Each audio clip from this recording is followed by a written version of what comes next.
area while we enjoy the magnificent scenery together. But first of all, we've invited Mr. Li Jiang, the Energy Director from the Bridge Authority, to give us a very brief introduction on this bridge. Please, Mr. Li. 港珠澳大桥全长55公里，共有2部分组成。第一部分香港、珠海、澳门3地的连接线及口岸；第二部分指港珠澳大桥的主体工程，东起粤港分界线，西止于珠澳口岸人工岛，全长29.6公里，共包括6.7公里的岛隧工程和22.9公里的桥梁工程。本项目自2009年宣布开工。到2018年2月份，主体工程已经通过了交工验收。目前项目正在进入到正式通车前的模拟运行阶段。Thank you very much. Mr. Li just told us that this bridge stretches as long as 55 kilometers.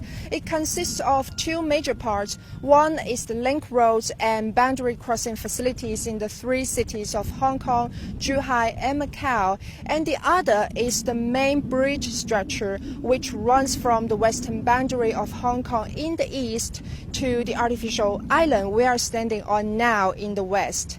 This main bridge structure is 29.6 kilometers long, including a 6.7 km tunnel and a 22.9 km bridge section.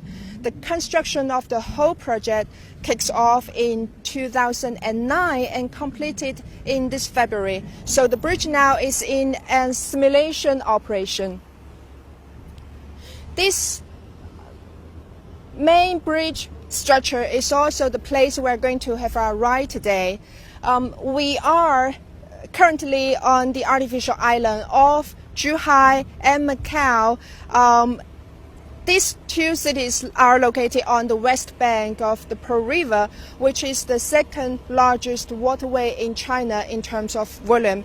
And some 30 kilometers across the sea is the western boundary of Hong Kong. This bridge will slash the travel time between the cities from 3 hours to only 30 minutes. So let's hit the bridge.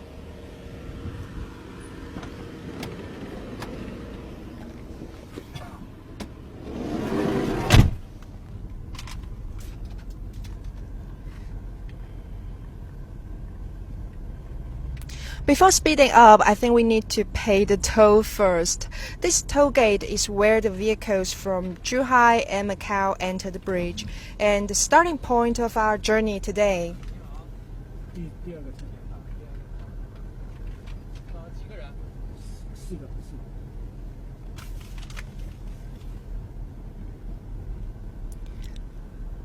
Electronic toll collection systems are installed at all the 20 lanes of this station, so vehicles can pass through the gate very quickly. And the system adapts both to the ETC cards used in the Chinese mainland and the auto toll payment system used in Hong Kong. And of course, the drivers can also pay their tolls to the clerks directly by cash, credit card, and mobile payments such as Alipay or WeChat.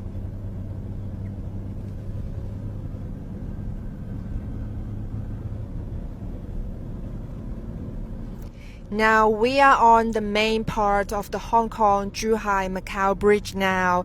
The whole project is as long as 55 kilometers, and this main structure measures 29.6 kilometers, consisting of a 22.9 km bridge section and a 6.7 km undersea tunnel. I think we should roll down the window and have a glimpse of the South China Sea.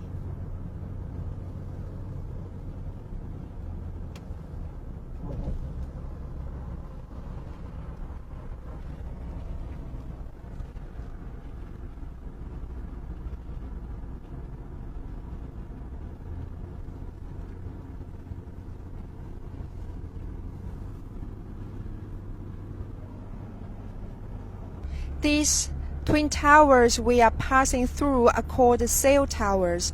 They're named after the shape, as you can easily tell.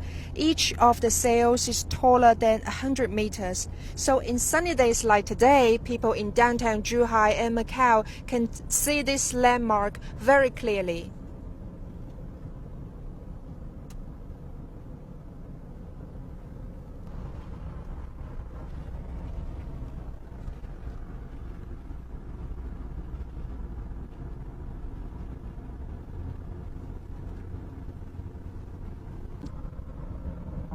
It took the engineers 8 years to build this bridge. It's not only because of its size. We can all see how huge it is, but also due to the complexity of this project in terms of engineering as well as coordination. As I mentioned earlier, this place is the estuary of China's second largest waterway in terms of volume, and the nearby cities in the Pearl River Delta are among the busiest ports in the world, so the water area is full of crisscross navigation routes.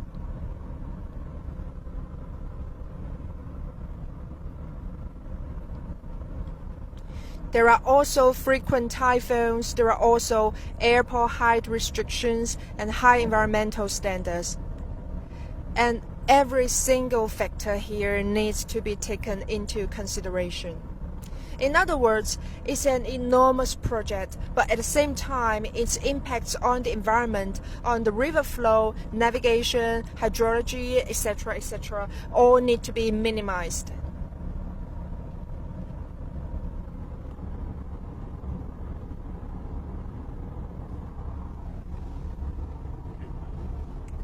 Does it sound complicated enough right now? Well, it's not over yet. We've just talked about the complexity of engineering, but don't forget the challenges in coordination and management. On one hand, among the departments of road traffic, of cargo and personnel clearance, on car inspection and quarantine, and public security, etc. On the other hand, also among the three cities working together, Hong Kong, Zhuhai, and Macau, these cities, they have different political systems, they have different construction standards, and also different traffic rules. As for traffic, right-hand traffic is used in the Chinese mainland, while left-hand traffic is used in Hong Kong and Macau. You can see now we are driving on the right of the carriageway because the main structure of the bridge is in the Chinese mainland. So the authorities in the three cities all agree to use right-hand traffic on the bridge, and vehicles from Hong Kong and Macau can switch back to left-hand traffic after passing the clearance facilities. Now we've come to another landmark along the bridge, the Dolphin Towers. This water area is home to Chinese white dolphins, so reducing the disturbance on the animals' activities was a serious challenge faced by the constructors of the bridge. These towers were not built here, but prefabricated in the factory on land and then carried to the sea by trucks and ferries and hoisted and installed to this spot by super large cranes.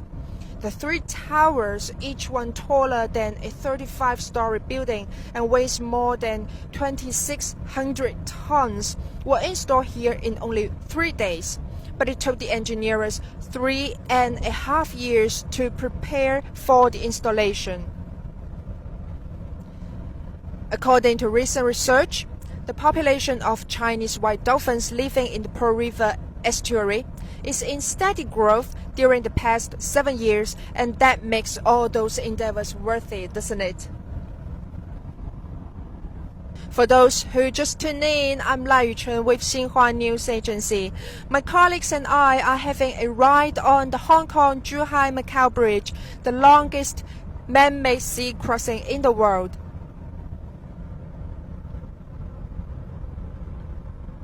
It took the engineers 8 years to build the bridge, and it is completed in February.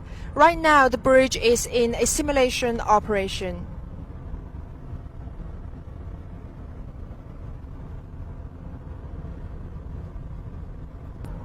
We've just passed 2 landmarks along the bridge. the sail towers and the dolphin towers. And I think we are approaching the middle point of the bridge, and we can see two large steel Chinese knots in front of us.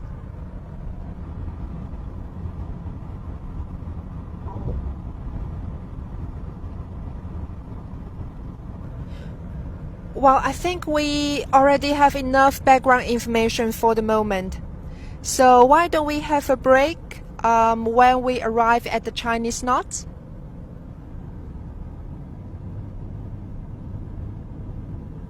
We are almost at the middle point of the main bridge structure of Hong Kong-Zhuhai-Macau Bridge.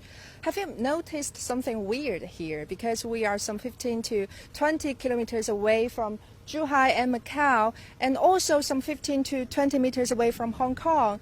And I don't even see some structures looks like a conventional base station here. But our live broadcast is still rolling, and my cell phone still get full 4G network signals. So what happened here? Where do the telecommunications services come from? Today I have Yang Kai with me here to help us find out the answers.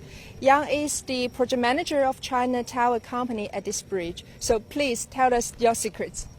Because China Tower had built another bridge for information across the sea, up in the air. We have 25 base stations on the road.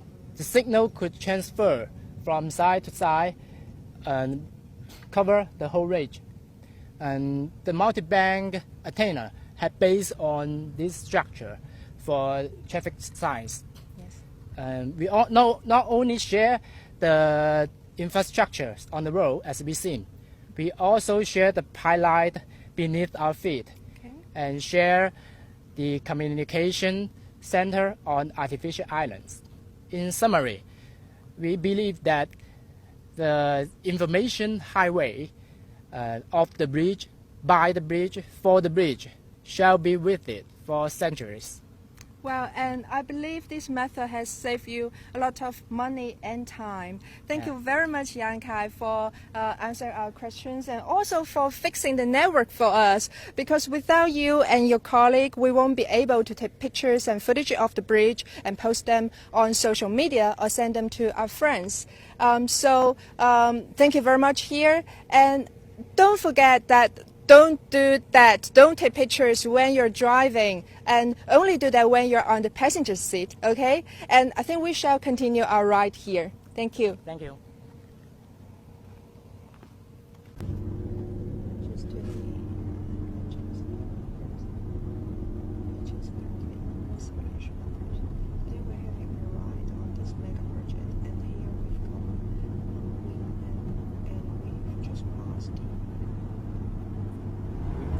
Hello to those who are just tuning in. I'm Lai Yuchun with Xinhua News Agency. Today we are having a ride on the Hong Kong-Zhuhai-Macau Bridge, the longest man-made sea crossing in the world, which is currently in a simulation operation. We've just passed the bridge towers named the Chinese Knots, which is the middle point of our journey today. And right now we are approaching an artificial island in the sea. Now we are approaching an artificial island in the sea, which is the connecting point of the bridge section and the undersea tunnel. So we are going to descend from this bridge some 20 meters in the air to a tunnel that is over 40 meters under the sea bottom. I'm gonna keep my eyes wide open as this is not something I can see every day.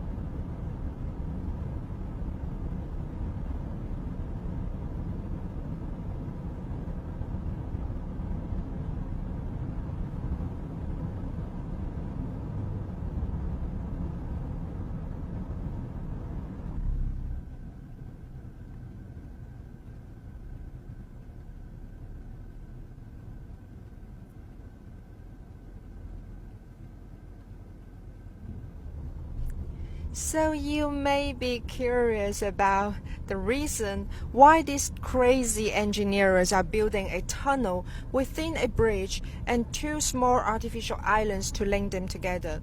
Wouldn't it be easier to build just one big bridge? Well, yes, it would, but in that case, the bridge needs to be super huge, at least 80 meters high, and the bridge towers will rise to more than 200 meters. Why? Because like I said before, it is crossing one of the busiest shipping lanes in the world, and many 100,000-ton class vessels need to pass through. Besides, just a few kilometers to the northeast is the Hong Kong International Airport, to and from which 1,100 flights are flying every day, so the height of the bridge must be kept under 88 meters to ensure the safety of the airplanes. It seems that going undersea was the only solution. Well, of course, it was a painfully difficult solution. The 6.7 km tunnel is the most challenging part of the whole project in terms of construction. It's the longest and deepest car tunnel in the world. The tunnel is made of 33 huge tubes. Each of them is 180 meters long and weighs 80,000 tons, which is heavier than 320 Airbus A380 combined. These tubes were all prefabricated on land and then installed and connected in the sea. It took the engineers 96 hours to lay the first tube, and many of them couldn't sleep for several consecutive nights. But what we can see now is just this beautiful, seamless undersea tunnel.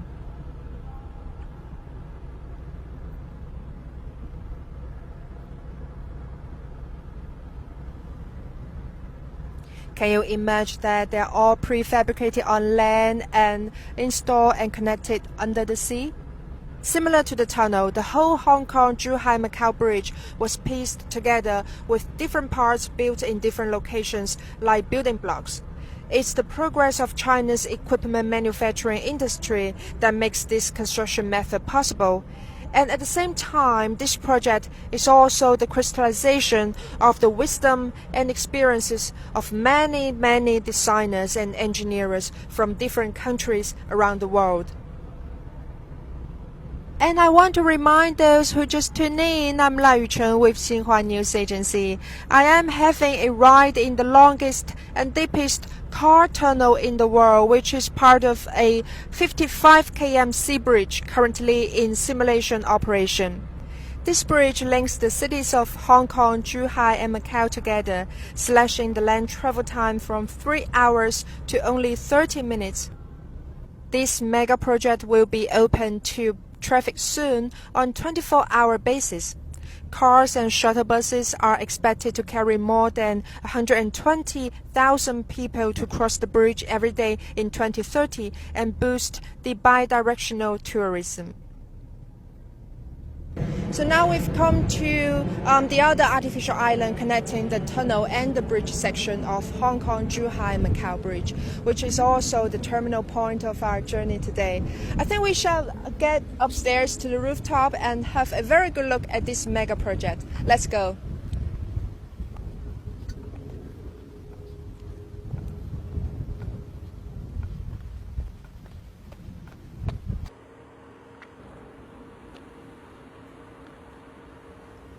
We are now on the rooftop of the eastern artificial island on the Hong Kong-Zhuhai-Macau Bridge. Look over there. That's Hong Kong.